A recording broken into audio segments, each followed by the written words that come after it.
Welcome to the SwimSwam podcast. I'm your host, Coleman Hodges. I'm joined today by, I think the only true descriptor is legendary coach, Jack Roach. Jack, how are you doing today? Good, Coleman. Thank you for that introduction.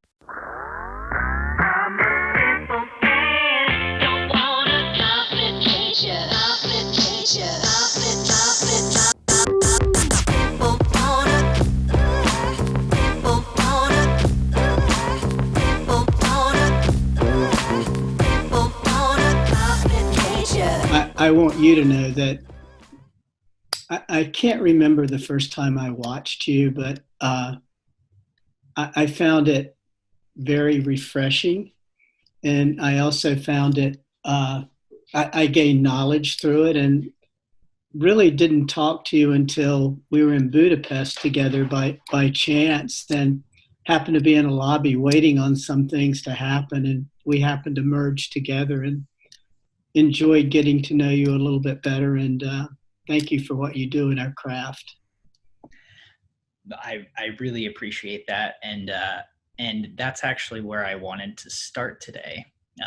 We did, you and I, I had seen you on numerous pool decks before, and I was like, this guy just always seems so happy, and everyone knows who he is. And I don't think I knew your name for quite a while. But yeah, we actually got a chance to meet and talk and get to know one another a little at the, during that week before the ISL meet in Budapest this past fall.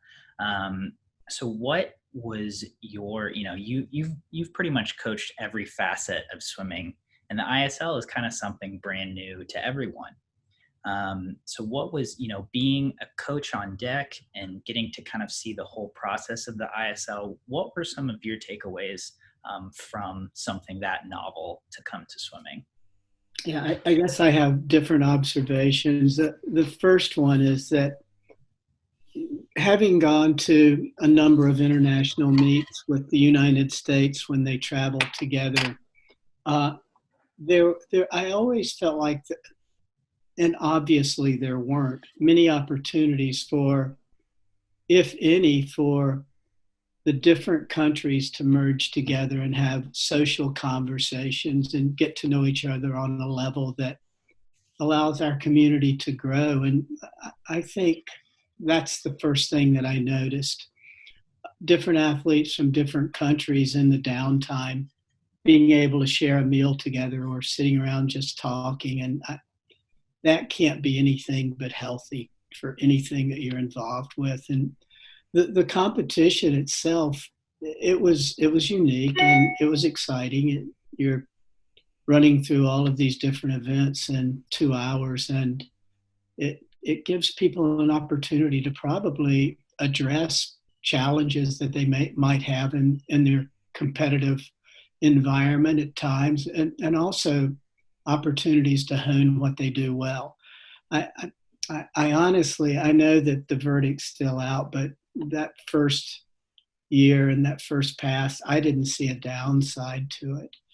I maybe the skepticism or the hesitation, for good reasons, that it might interfere with most of those athletes' ultimate goal, which was making the Olympic teams, and cautiously approaching that made a lot of sense. And I know from the vantage point I was with the team I was involved with, there was no pressure put on any athlete to be at any specific meets. That was completely up to them. And at that point, I felt like it was really healthy.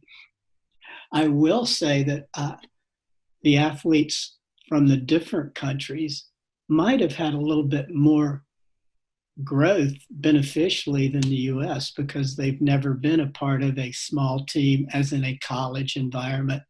And I felt like that made me a little bit nervous, but of course they should do that. That's good, right?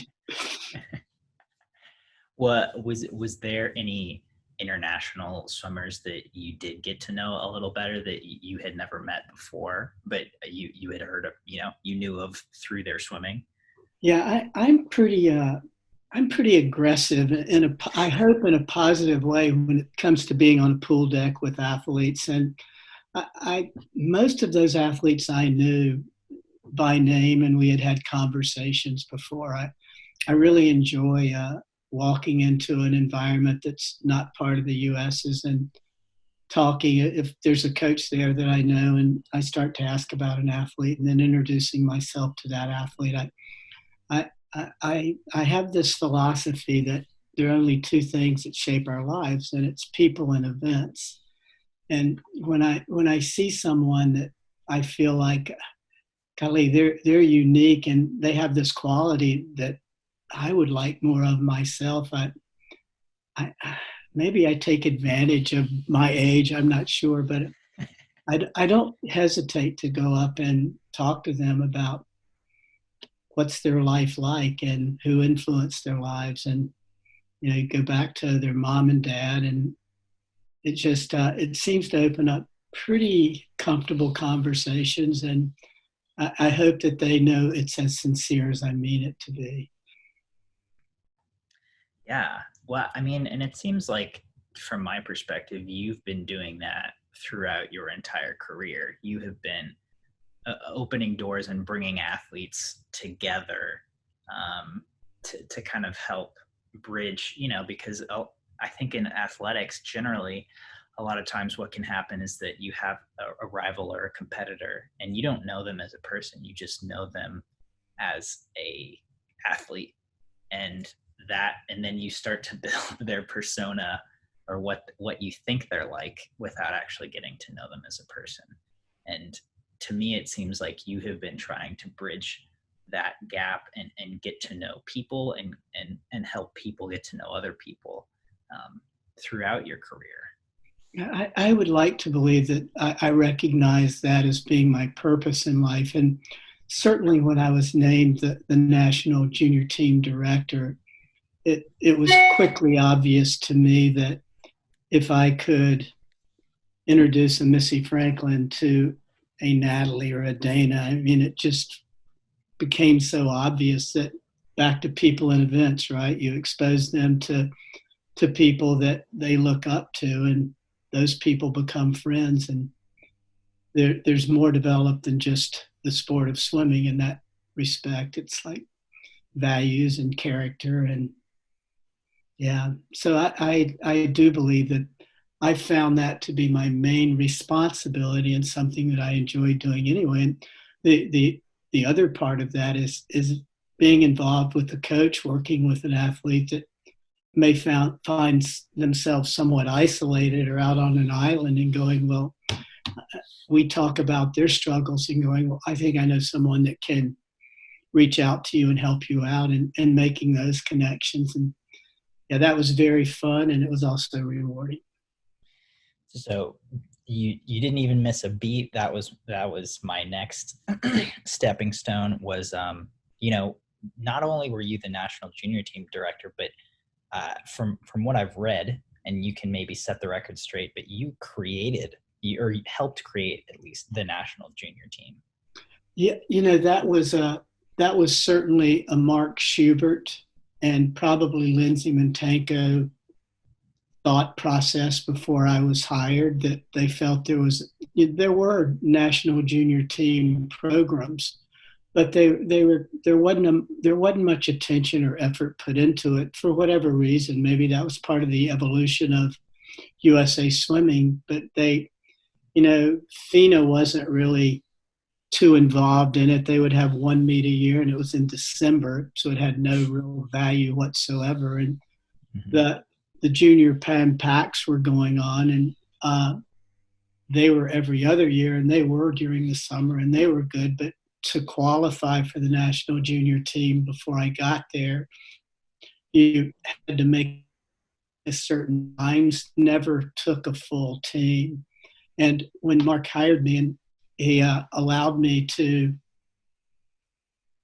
basically take the reins of it, I started to look at results in the past. And obviously Australia had a very strong long-term athlete development program, which involved the junior national team on a very high level. And I spent a great deal of time with Bill Sweetenham, and we talked about what they were doing, and it became pretty obvious that, well, why don't we just mirror the best swim team country in the world and follow their suit?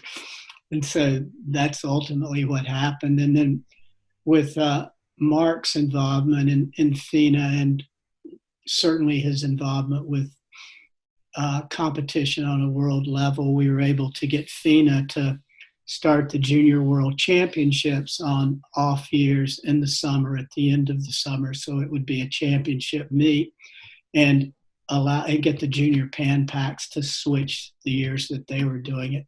At the time when I started, you would have World Championships in December, and that same year you would have Junior Pan Pacs, and then nothing for 2 years.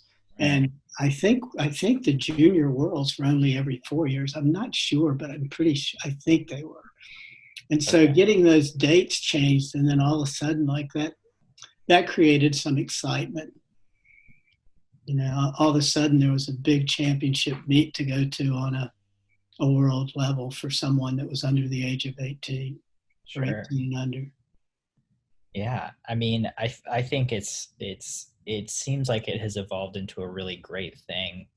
For instance, I spoke with Carson Foster just last week, I think, and you know, he gave me his top 3 swims that he had swum of all time, and I think all 3 of them were either from a Junior Worlds or a Junior Pan Pac meet. And it makes sense that you put a junior in a position that kind of mirrors a senior level World Championships or Pan Pacs meet, and they're going to kind of get used to that environment, and then, you know, that development and assumably also that drive is just increased as they become a senior national level swimmer. Yeah, I agree. I can remember 2 incidences where I thought that this is really healthy, even for the national team to observe. And after the 12 Olympics, I may be wrong on this, it could be 8, but with the Junior World or the Junior Pan Pacs were in Hawaii, and Michael Phelps just happened to be on vacation then in Hawaii, and he called me and asked me if there was anything he could do. And I go, well, this is perfect. Can you come over one night and watch part of the meet? And he said, absolutely. And I'll never forget, like, the impact, obviously, that he made, not just on the U.S. team, but every single country that was there. But I won't forget the impact it made on Michael, because we had dinner together that night, and he talked about how he had never seen that kind of excitement generated in an international meet because of the age of the kids. It's obvious, right? It's so brand new to them, and it's so it's just a exciting introduction to international competition. And then at a World Cup, we went from doing both those meets to adding additional travel meets. That people and events shape your life. So to get a young person used to going through passport exchanges, taking their equipment to a meet, and then packing up and going to another meet, it only made sense that would be the progression that we would go in, as long as it was affordable. And when we first started doing that, a lot of the money was placed on the LSC or the individual club or the family. And, you know, eventually it got some traction and started to move forward. But one of the first meets we went to, Michael and Missy Franklin came to those meets as the mentors. Mm-hmm. And, you know, the impact it had on Missy, I'll never forget too. She had been to one junior team trip in Vancouver, and that was it. And then I think the real eye-opener for me was Katie Hoff. I asked her to go as a mentor to World Championships in Dubai. And world championships, junior worlds. And Right. I watched the impact she made on those kids, and I watched the impact those kids made on her. And, she shared with me that likely her career might have been somewhat different had she had that kind of experience. Her first international experience was the Olympic Games in four. Yeah. Yeah. I mean, was there a specific instance that you can recall, what of a junior teamer being impacted by one of those models, and then, seeing their progression on an international stage up to today? Yeah, I mean, there's so many of them that Right. came through the national junior team. Every one of the Cal guys that we're watching now that are either just out of college a couple of years, Ryan, uh, Jacob, Sally. I mean, every one of those guys came through, and many of and that's just one team, right? And you're looking at what the national junior team is doing now with Mitch involved, and you see that stuff going on as well. Sure. uh, so that my next point. How funny is it that you went from Austin to eventually being the national junior team director? Your successor, Mitch, the national junior team director, is now heading back to your other old role as the assistant of the Texas women's team. Yeah, not only that, but I left Texas as the women's assistant. And he's coming in as the women's assistant. Yeah, there's some sort of parallel world moving in that area, right? And Mitch has become a real good friend to me, and he's a mentor and a teacher and a friend, and it's I feel like, yeah, it seems right. Absolutely. So you were in Austin for you were coaching at Texas for 10 years, is that right? Right. And I was for most, well, let's see, from 90 through 92, I was the club head coach. Mm-hmm. And Longhorn Aquatics had to change its name because of NC2A, the University of Texas interpretation of what the NC2A wanted. And they didn't want to take a chance with that gray area of club coaching or club swimming and college swimming in the same pool. So we went from Longhorn Aquatics to Texas Aquatics. Okay. And at some point we went back to Longhorn Aquatics. We even had to have a different logo. The Texas Longhorn did not look pretty for Texas Aquatics for a few years. And so all that shifted back. And then so I worked with the women's team and the club team through 93, and then was primarily just with the club team until 97, and then I was the women's assistant coach through 2000. Okay. So what, and the head coach of the women at the time was Jill Sturkle. Jill Sturkle. When I first started, it was Mark Schubert, and then when I left, it was Jill Sturkle. Mark left there in 92 and went to USC. Okay. So what did you get out of coaching college? Was that your only stint of coaching college? It was, and I made a conscientious decision to leave coaching at the University of Texas because I did not feel like I was doing that good of job supporting Jill Sturkle, the head coach. And when I say that, I felt like we did the same things so very well together. Mm-hmm. And I just didn't feel like I could fill in the gaps that both of us identified in terms of recruiting. And it ended up being a very good thing for Jill. It was a hard decision to make, and I didn't go back, and I left coaching at that point. And yeah, that's kind of a side story that very few people know about. but would you care to share it? Well, I mean, that was it. Okay. I left the sport for a while, and my wife and I moved to Port Aransas, a little island off of Texas, and we bought a B&B, and I went to Key West and bought a 50-foot catamaran and sailed it back to Texas and started kayak excursions and sunset cruises and dolphin watches. That seems like that would be the perfect. You seem like you would be perfect for that. I got so bored and I got so tired of Jimmy Buffett. In a past life before I started coaching, I was big into sailing and had a sailboat and spent a lot of time in the Caribbean. Mm-hmm. So then what brought you into coaching?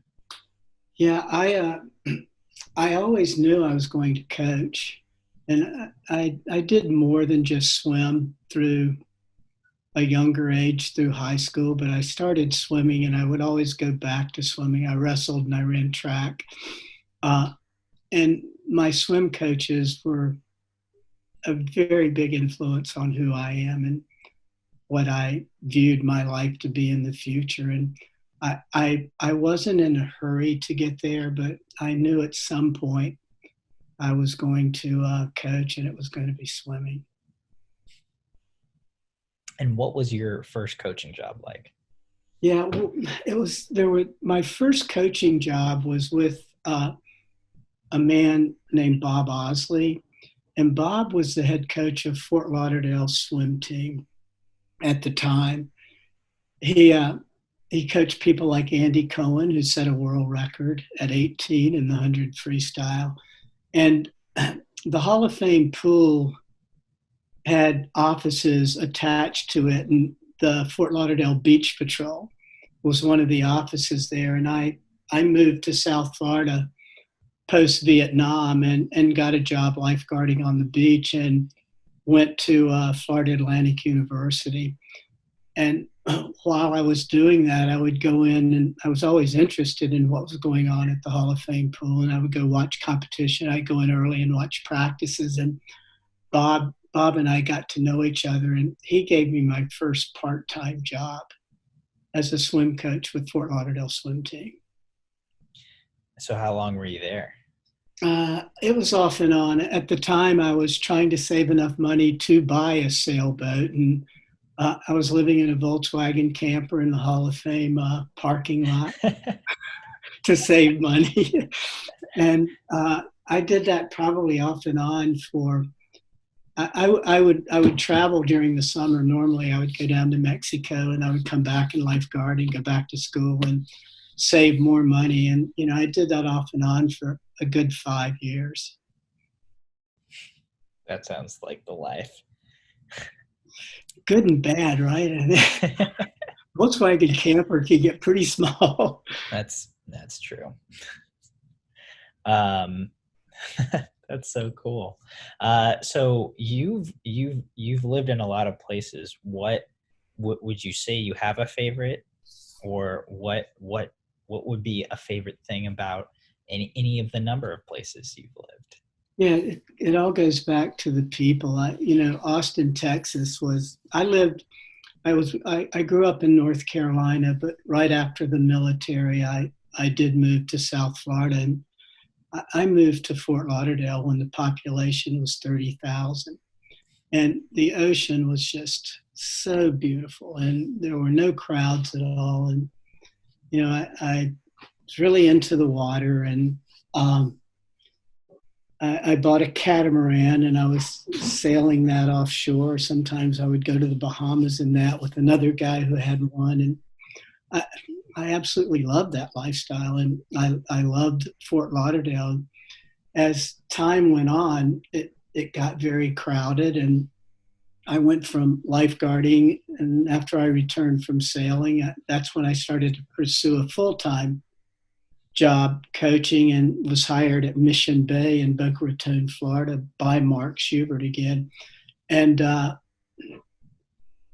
was a great job, but it went into tough times. It had some financial issues, and eventually staff wasn't getting paid there. And at that point I realized I had to leave and move to and went on to Texas from there. And I have to say, Austin, Texas is one of my favorite places, and probably it would be a toss-up after that. I mean, I'm learning to embrace where I am right now. It's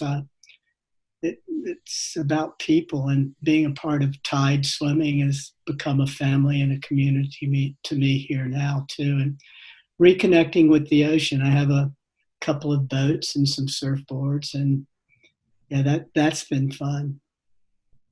Yeah. What drew you to Virginia? My wife, at a late age, decided that she wanted to go to medical school, and she applied to different schools, and we ended up in Norfolk, Virginia, which is really it's part of Virginia Beach. They're different cities, but they feel the same to me. So in 2015, we moved here. Okay. Nice. All right. So maybe let me ask you, for something like a top three, do you have favorite swimming stories that you like to tell, or races that stand out to you? I know you've seen it all and been to it all, but do you have a few favorites? I do, and most of them I've shared so many times because they are favorites, right? But I guess I would start this conversation by saying that there are very few athletes that I've been fortunate enough to work with that I would be able to share a story with, that because I've learned from them. I think maybe one of my favorite stories is to talk about World Championships in 2009, in a relationship that started to form between Aaron Peirsol and I. And I happened to be there with USA Swimming, and Aaron's head coach was not there. He didn't go on the trip, and Aaron was in the 200 backstroke, and this event was in Rome, and it's hard to describe the venue and do it justice, but this area was where the 1960 Olympic Games were held, and the venue was set up where the spectators were in a horseshoe-shaped sitting area at the start end of the pool. And there are these olive trees that you can see that are higher than where they're sitting, right above them. And every evening when finals were to start, the sun would be setting, and it just was always spectacular. The sun setting with those olive trees, and then the other layer, all these colorful dressed people. For some reason, Germany had brought a ton of young kids there that were always coming like in these costumes that were just absolutely like stunning to look at and enjoy. It just added to the environment. And so the finals of the 200 back, I was on the pool deck getting splits for Aaron before he was going to race the 200 back. And by chance, Aaron had miscalculated what he needed to do in the 100 back in that event and didn't make the finals. Mm-hmm. And so obviously, as an adult, I'm concerned with that. And it's not something that you really talk about with an athlete probably until the whole thing's over. At least that's my approach. And anyway, Aaron always had the reputation of being one of the last ones in the water. And this was one of those cases where he's really the only one left in the water, and they're getting ready to set the pool up, and they're starting to call for the first event. And I had timed Aaron in a 50 backstroke and given him his time, and we were at the turn end of the pool where we could look back and see what I had just described to you with the sunset and the venue. Mm-hmm. And I give him his time, and we have a brief discussion, and I start to walk away. And he goes, "Jack, wait, come back." And I walk back to him, and he grabs two of the chairs that the judges sit in that are still kind of in disarray because they hadn't set up that end of the pool yet. And he pulls them together, and he goes, "Sit down." And I sit down, and he literally puts his arm around me. He goes, take a look at this. He goes, look at the sunset. Look at these people. Think about where we are. And he starts to talk about, you know, he's so good at being in the present moment. And I'm listening to all this happen. And I'm, for a while, it's unsettling to me because I feel like he needs to get going. It's, you know, he needs to get ready and go race. And like, finally, I just went, I'm giving in to this because it did feel right. And, you know, we sat there for a while and we had just a discussion on anything but swimming. And then I got up and walked away and I looked back and he's still sitting there. And it's one of those situations, and there are not many of the national team swimmers that I couldn't say this about, where I'm going, here I am, 40 years older than this guy, and I'm learning lessons from people like that. And talk about living in the moment. And then, you know, the icing on the cake is when I walked away, I thought, this guy's fine. I mean, you know, nothing magical happens if you aren't living in the moment. If you aren't in the present moment, nothing really magical happens. And he went on to set the world record that's still the world record now at that race. So that has a very, it has a real impact on me in a number of ways. I reflect on that because when I'm not in the present, I think about, you know, does that happen with someone like Aaron if he's not in that place in life? Maybe, but I doubt it. Not like it happened that night. And I feel like that's one of the biggest lessons that we need to learn in life, but and sport teaches that very well. They talk about flow state, right? And that's what it is. It's dropping into that direct perception where there's no past, there's no future, and you're really maximizing and enjoying this time that you have while you're in it. And it's so hard to do if you aren't willing to do that hard work that allows you to come to terms with that and just let go. Man, that's a good one. I mean, nothing magical happens if you aren't living in the present moment. It just does not. Mm-hmm. Sorry, I'm just trying to soak that all in. That was that was pretty powerful.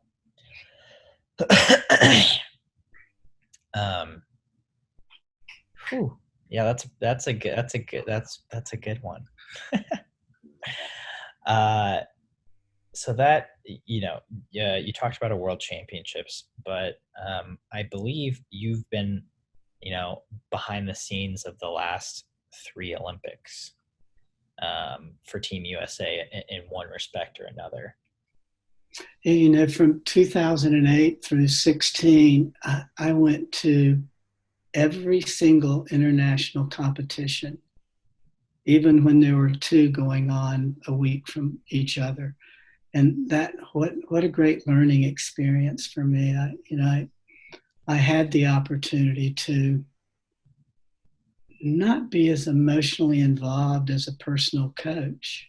Mm-hmm. Because the stakes, although they were important to me, they weren't something that I had to take and analyze what I did right or what I did wrong. And that allowed me to be this observer that provided information for me to maintain connection and observations and share. And I think that at some point I realized that this can be valuable if I take it in and distribute it the right way to both coach and athlete. And I didn't always do a good job of that, but I did honor the fact that that was a big responsibility for the role that I had taken. Sure.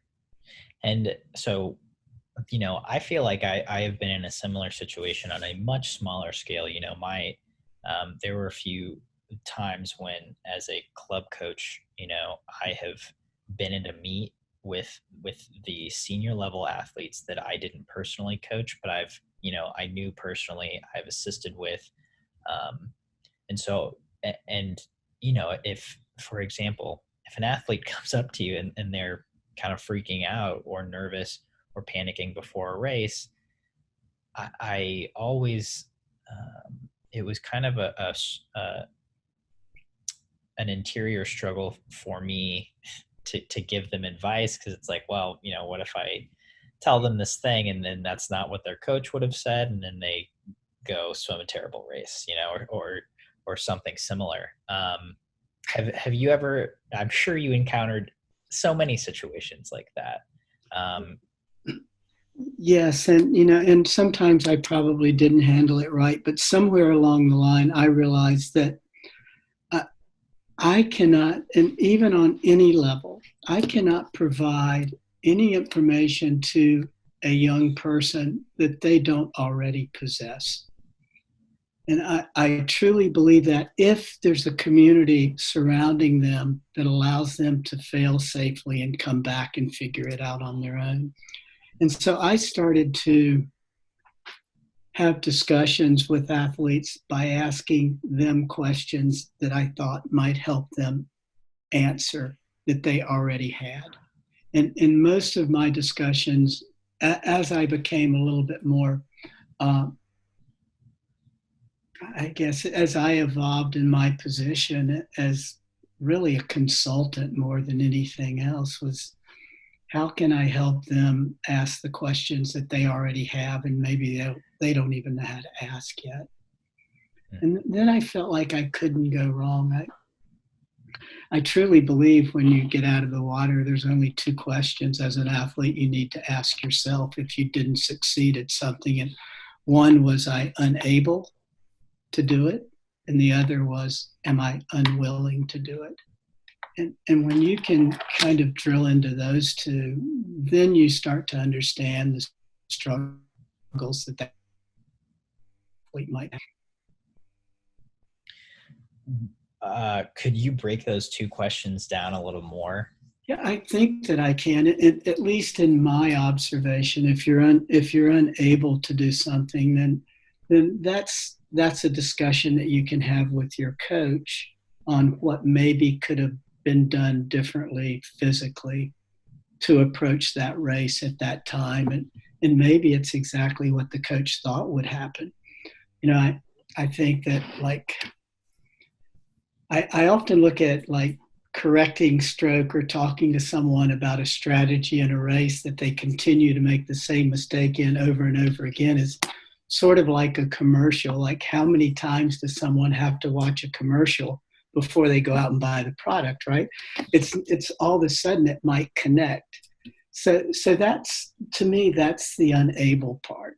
The unwilling part is the struggles that are probably going on emotionally in their lives, whether it relates to the sport or not. It ends up affecting performance. And that's a whole different discussion, but it allows you to separate the physical from the emotional or the mental struggles. And sometimes that's a difficult thing for a coach to do, and it's certainly a difficult thing for the athlete to do.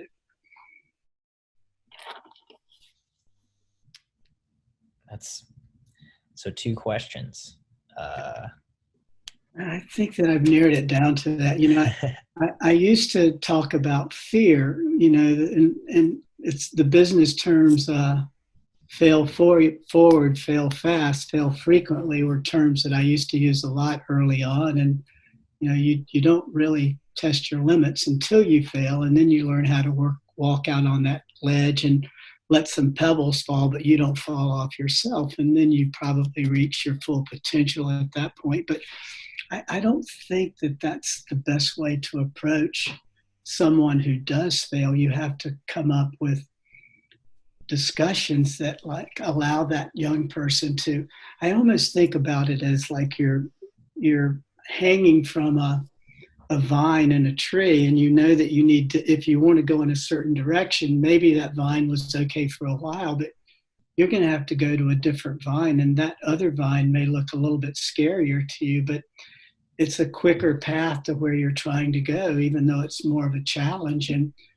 you may not know whether you're going to be able to whether that vine's going to hold you or not, or you're going to be able to hang on to that vine to get to that place. But if you've been on the other vine for any length of time, you've got all the tools to hang on to that vine. Even if you fall, you can get back up. And not being afraid to test your limits is, I mean, we talk about it all the time and everyone knows it, but the terminology to connect with someone is something that you always have to challenge yourself with. We all see the world so differently, and you may talk to someone a certain way with some kind of terminology and they go, well, I've got that.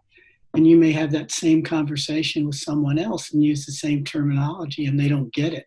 Mm-hmm. And that's not because they don't want to get it. It's because you aren't seeing the world the way they see the world.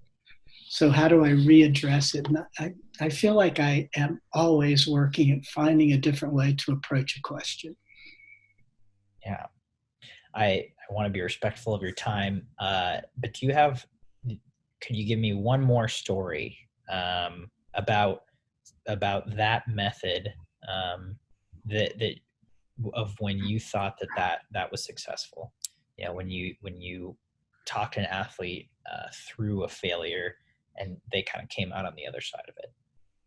Yeah, I would like to think that you have a number of those, but I'll use Jimmy Fegan. And I can't remember what world championship it was, but he had been on the 4x100 free relay, and he had not done what he was capable of doing on his leg of that relay. And a few days later, he had the 100 free. And we spent a lot of time just reconnecting him with what would Eddie Reese and Chris Kubik be talking to him about at this time. And it started there, but it got a lot deeper than that. It got into areas of, how is this going to affect your next race?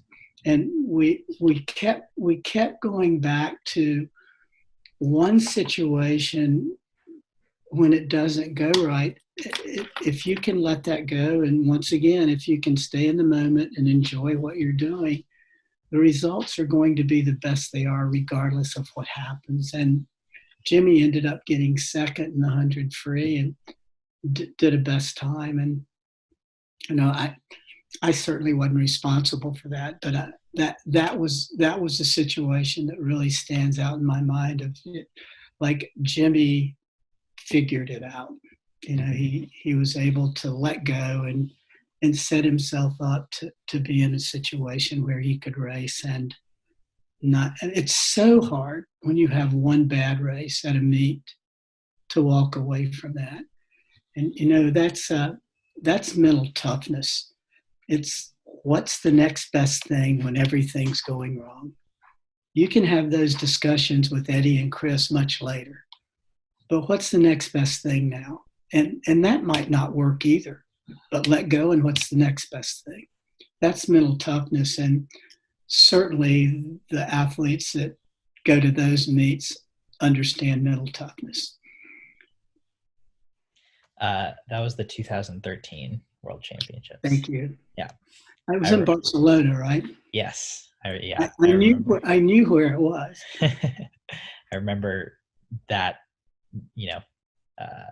watching results from that meet vividly.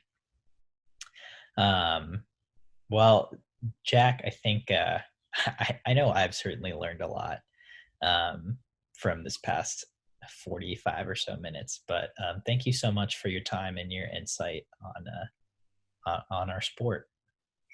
Thank you. And I hope someday you can get down to Virginia Beach and take a look at tide swimming. I have to promote them because I have so much respect for what's going on here with Richard Hunter, who's the new head coach. Oh, I'd love to. I was just in Virginia this past November, and I think I actually went to Virginia, the Virginia Beach area for the first time, and I haven't spent enough time there, so I will have to come down. You have a place to stay. I appreciate it. Thank you so much, Jack.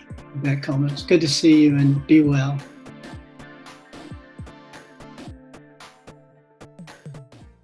Hey, do you love SwimSwam as much as I do? Do you want hours of endless practice footage, race video, and a guide to the best pancakeries in the country? Then subscribe to our YouTube channel below.